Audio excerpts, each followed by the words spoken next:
Amigas y amigos, ¿cómo están? Buenas noches. Me disculpan si no miro la cámara de frente, pero es la primera vez que transmitimos desde la laptop y nos estamos acostumbrando a este sistema. Y bien, eh, hemos hecho esta conexión lo más informal posible, recostado con calma y tranquilos, para explicar algo que es de interés nacional y que va dirigido en el lenguaje más sencillo para que todos lo podamos entender, no solamente quienes estudien derecho o sean eh, doctos en el derecho constitucional. Debo aclarar que esta transmisión y que este criterio jurídico constitucional respeta profundamente los dogmas religiosos que cualquier persona pueda tener y busca en lo posible no afectar la sensibilidad dogmática de quienes escuchen este video. Dicho esto, debemos comenzar brevemente y les pido paciencia porque el desarrollo de este tema es un poco extenso. Debemos comenzar indicando cuáles son las facultades interpretativas de la Corte Constitucional. La Corte Constitucional del Ecuador, no solo esta, que fue posesionada por el Consejo de Participación Ciudadana de Transición, sino la que está desde la entrada en vigencia de la Constitución en el año 2008, tiene la facultad concentrada de interpretar la Constitución de la República. Dentro de esa facultad concentrada existe un control concreto de constitucionalidad y un control abstracto. Perdón, el control abstracto estriba en cuando la Corte o el Pleno de la Corte se sienta a analizar la normativa jurídica infraconstitucional, determinar si la norma en particular que está siendo analizada de una forma u otra contraría la esencia o el entretejido axiológico de la Constitución.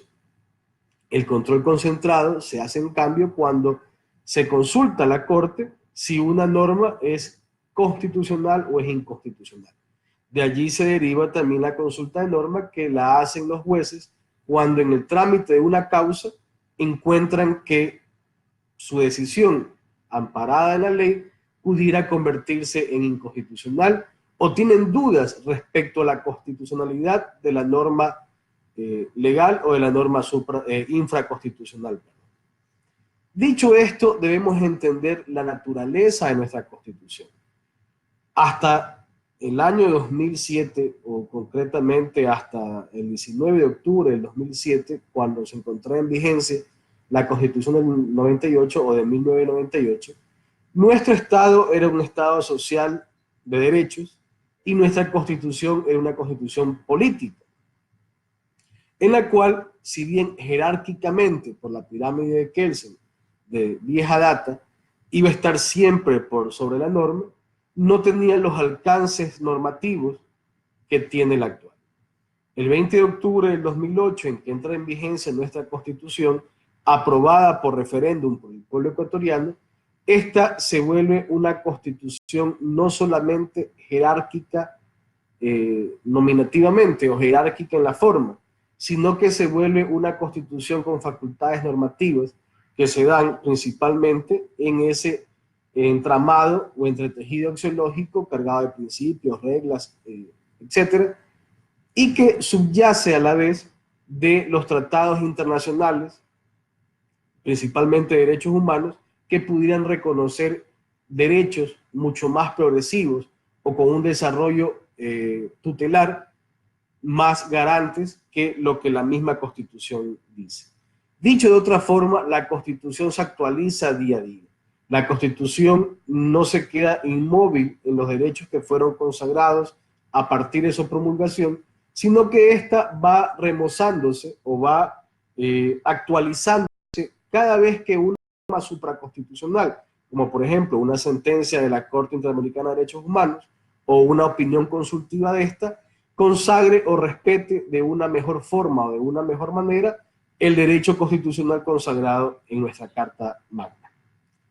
También debemos entender que a la luz del neoconstitucionalismo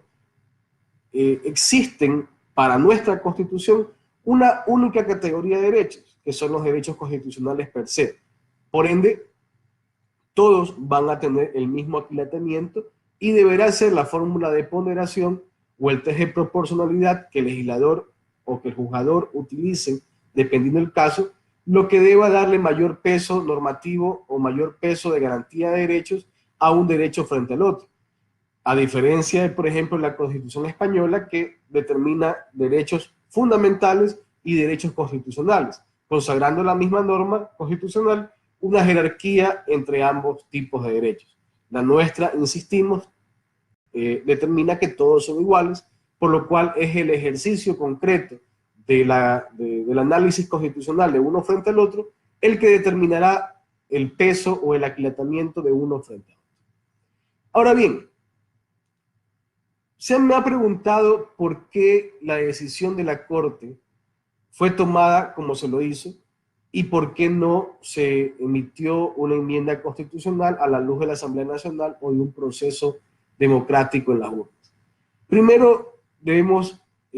enfatizar en algo. Lo venimos diciendo hace mucho tiempo atrás. No nos creemos la ciencia ni nos creemos la panacea jurídica, pero hace mucho tiempo lo venimos diciendo en la cátedra, en nuestras transmisiones, en las audiencias, que el garantismo no está supeditado a seguir procedimientos positivizados o a seguir costumbres jurídicas. El garantismo debe irrumpir cuando se necesita que una norma o un derecho sea protegido inmediatamente. Dicho esto, no se debe enmendar la Constitución para entrar en vigencia este derecho que se amplía. Primero porque ya el pueblo ecuatoriano mediante referéndum aceptó los límites, aceptó las normas, aceptó la naturaleza constitucional de justicia, constitucional y de derechos en el referéndum que aprobó la entrada en vigencia de la Constitución de la República. Segundo, no debe hacerse de esta forma porque al permitirse que democráticamente entre en vigencia o se respete el derecho a un matrimonio igualitario, se estaría violentando los derechos a libre determinación de la identidad sexual, los derechos al buen vivir, los derechos a igualdad, los derechos a no discriminación, y es por esto que en defensa de esos derechos, si bien ciertamente es una minoría, el garantismo debe irrumpir para que estos derechos no sigan siendo menoscabados por perdón, el factor democrático de entrada en vigencia de los mismos derechos. Ahora bien, perdón, amigas y amigos, déjenme un sorbo de agua. Ahora bien, la misma Corte Constitucional, en concreto el juez Ali Lozada, que es el juez sustanciador, indica claramente situaciones de hecho o situaciones fácticas que fueron esgrimidas no solamente en la redacción de la Constitución, sino en la audiencia pública que se dio en ocasión de esta sentencia o de estas sentencias de parte de la Corte Constitucional. Y así las cosas, algunos de los argumentos fueron que el matrimonio consiste o que el factor principal o la necesidad principal del matrimonio consiste en poder reproducirse, consiste en la seguridad de la prole o de la descendencia de esa familia o de ese componente humano que se une en matrimonio, lo cual es desvirtuado sociológicamente y fisiológicamente, puesto que no necesariamente un hombre y una mujer se casan para reproducirse, más bien sí se casan para brindarse auxilio mutuo, puesto que por factores fisiológicos o biológicos de impedimentos de reproducción, como la esterilidad, por ejemplo, puede ser que un matrimonio heterosexual no pueda reproducirse, por lo cual esa afirmación de que necesariamente el matrimonio consiste en reproducirse se cae de peso. También existen razones de índole personal que la pareja heterosexual que busca unir su vida en matrimonio no quieran o no pretendan reproducirse, lo cual también tumba de plano el hecho que necesariamente se tenga que reproducir la pareja que contrae matrimonio para que el matrimonio se valide. También se analizaron factores de moralidad, factores de insanidad respecto a la homosexualidad, y se determinó en el caso de la insanidad de que ya la Organización Mundial de la Salud determinó mucho tiempo atrás que la homosexualidad no es una enfermedad. Y respecto a la moralidad, la Corte hace la necesaria digresión en cuanto a la moral laica o a la ética laica y a la moral o ética religiosa. Nuestro país es un Estado laico, por lo cual lo que le interesa a la administración pública es la ética laica, es decir, que los ciudadanos podamos ejercer nuestros derechos hasta el límite en el cual no transgredamos la norma o no perjudiquemos derechos de terceros. Por lo cual, dentro de ese desarrollo argumentativo, la Corte concluye en que el matrimonio igualitario o el matrimonio homosexual no lastima derechos de terceras personas, por lo cual dentro de la ética laica está perfectamente admitido. Y otra consideración de peso es que la Constitución de la República permite y garantiza a las familias o las reconoce a las familias dentro de su diversidad de tipos. Familias constituidas por abuelos y nietos, por tíos y sobrinos, etcétera, etcétera. Por lo cual no se afecta a la familia en su núcleo o en su conjunto, cuando la misma Constitución garantiza que la familia podrá ser cualquier tipo de organización social interna que busque consagrar lazos de familiaridad en los cuales se protejan mutuamente y se prodiguen afecto. Dicho esto, la Corte considera que la familia que se pueda constituir entre dos hombres o entre dos mujeres es perfectamente válida a la luz de esa concepción plural de la familia en el contenido constitucional. Luego la Corte se hace una pregunta en la que establece si está prohibido constitucionalmente el matrimonio igualitario. Y luego de un desarrollo argumentativo, se establece que la Constitución no prohíbe expresamente este matrimonio. Lo que se ha determinado simplemente es que el matrimonio debe ser la unión entre un hombre y una mujer, o que se entenderá, como la unión entre un hombre y una mujer. Mas no dice que será la única forma de entenderse el matrimonio, ni dice que está prohibido que quienes no sean hombre y mujer se puedan casar. Por lo cual, dentro de muchas otras consideraciones de tipo argumentativo jurídico, la Corte determina, o los jueces que respaldan el proyecto de sentencia del doctor Lozada, determinan que no está prohibido constitucionalmente el matrimonio igualitario, por lo cual le está obligado al legislador redactarlo. Me hicieron algunas preguntas, permítanme por favor tomar la hoja. Sí, la pregunta puntual, ¿por qué la opinión consultiva OC-17/24 debe ser aplicada o debe ser tomada como una opinión obligatoria para el Estado ecuatoriano cuando quien hizo la consulta fue Costa Rica y no lo hizo Ecuador? La Corte establece, o el doctor Lozada en respaldo o con el respaldo de los otros jueces que aprobaron este proyecto de sentencia con voto de mayoría, establece y hace el análisis, perdón por favor, o hace el análisis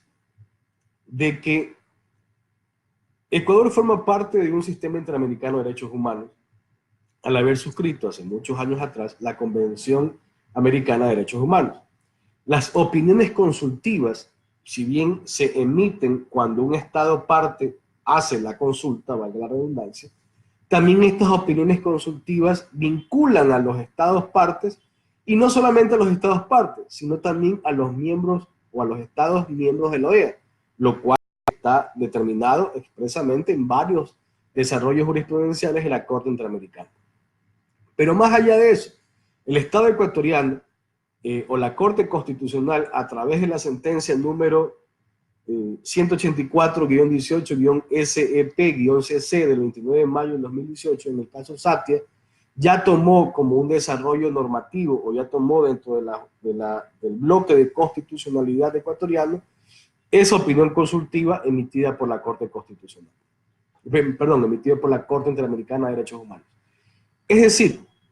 no solamente que la opinión consultiva vincula a los Estados partes, sino que el Ecuador, al ser un Estado parte en el desarrollo jurisprudencial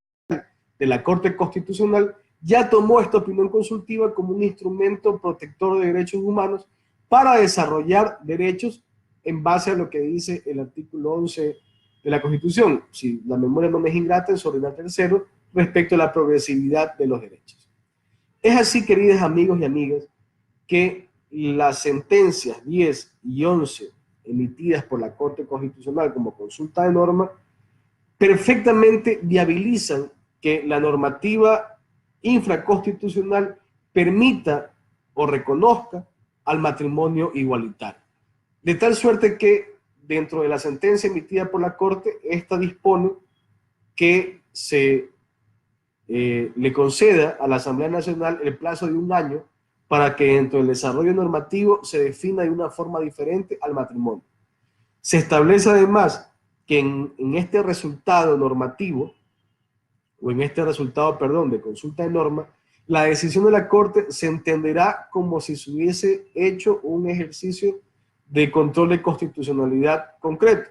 por lo cual los efectos de esta decisión son erga omnes, es decir, vinculan a todos los ciudadanos de este país, no solamente quienes propusieron la acción de protección que provocó la consulta de norma. Y finalmente la Corte hace una modulación del contenido de los artículos 81 y se me escapa el otro artículo de la Ley Orgánica de Registro de Datos Públicos, perdón, la Ley Orgánica de Registros, la Ley Orgánica que define este tema de matrimonio respecto al registro civil de datos de identificación, y establece que el matrimonio en adelante se entenderá, según lo establecido en el artículo 81 del Código Civil, se entenderá como la unión de dos personas para prestarse auxilio mutuo, quitando, obviamente, la unión de un hombre y una mujer, y quitando además el tema de procrear, o que tendrá como fin procrear. Entonces, de aquí en adelante deberá leerse el Código Civil respecto al matrimonio como la unión de dos personas que se juntan para auxiliarse mutuamente. En tal sentido también se modula la Constitución y se entenderá en el artículo 67 de la misma que el matrimonio es la unión de dos personas que buscan auxiliarse mutuamente. ¿Por qué no debe llamarse a consulta popular o preguntársela al pueblo de esto de acá? Porque los derechos no se consultan democráticamente. Los derechos deben ser protegidos por la Corte Constitucional. Ergo, consultar al pueblo y hacer un ejercicio de contramayorías sería menoscabar esos mismos derechos, de tal suerte que si la opinión popular democráticamente triunfa en que no están de acuerdo con la protección de estos derechos, rompería al mismo esquema o al mismo entretejido de la Constitución de la República. Al haber sido consultados en referéndum los alcances de esta Constitución y se entraba en vigencia o no la misma, ya el pueblo o ya democráticamente se aprobó la entrada en vigencia y se aprobó además la forma y la suerte de manejarse los derechos constitucionalmente. Perdón. Ley Orgánica de Gestión de la Identidad y Datos Civiles me dan el apoyo. Entonces, para finalizar, perdón, no debe someterse a una consulta popular, porque hacerlo sería tanto como preguntarle al pueblo si está de acuerdo con la pena de muerte. Si democráticamente se dice que sí, se estaría rompiendo la Constitución en cuanto a la protección a la vida. Si se dice que sí, se estaría rompiendo con el mismo entretejido constitucional y sus alcances de traer o alar de normativa en favor de los derechos humanos supraconstitucional. La Corte ha actuado constitucionalmente, la Corte ha actuado progresivamente en respeto de derechos humanos y es la sentencia que entrará en vigencia en los próximos días y permitirá que personas de un mismo sexo puedan unir sus vidas en matrimonio. Ahora bien, respecto a la adopción, la Corte no se pronuncia respecto a esto y debe entenderse, queridos amigos y amigos, que el solo hecho de estar casado no permite a una pareja ser elegible para adoptar. Para poder adoptar se debe seguir una suerte de requisitos que se establecen en un procedimiento judicial en el cual, luego de verificarse condiciones socioeconómicas y condiciones inherentes a cada uno de los cónyuges o de los posibles padres, se pudiera entregar esta adopción. No es que por casarse, usted se casa mañana con su enamorado o su enamorada, ya puede adoptar. El derecho no es de adoptar, el derecho es de ser adoptado. Y quienes eligen no son los adoptantes al niño, sino el Estado, porque el niño no puede decir, el Estado es quien elige los padres para este menor. Por lo cual, si no se cumplen con los requisitos que el mismo Estado, a través del desarrollo normativo, ha impuesto para entregarle un niño en adopción a una pareja, pues no se podrá cumplir. Aquello ya no depende ni responde del matrimonio igualitario, sino del desarrollo normativo de la Asamblea. Entonces, si usted está en contra de este tipo de situaciones progresivas o de derecho, pídale a sus asambleístas, a los que usted eligió en las urnas, que en lugar de estar adoptando perros y hacer del Poder Legislativo una pantomima, se pongan a desarrollar normativamente los derechos que todos tenemos. Pero en fin, espero haber podido complacer las preguntas de todos quienes de una forma u otra me hicieron llegar. Espero que hayan quedado complacidos, más allá del tema dogmático, por el tema jurídico, con esta explicación que ha intentado ser lo más breve posible. Gracias a todos ustedes por escucharnos, gracias a todos ustedes por vernos, y esperamos sus comentarios. Saludos a todos, a Fran Anizo, a Eloy Rumbea, a Edwin Delgado, a Diego Bermúdez y a todos los que nos han enviado saludos y nos están viendo. Y espero sus preguntas, sus criterios, para poderlos contestar en otra oportunidad. Un fuerte abrazo a mi esposa Liz Ochoa y gracias a todos por escucharnos. Hasta siempre.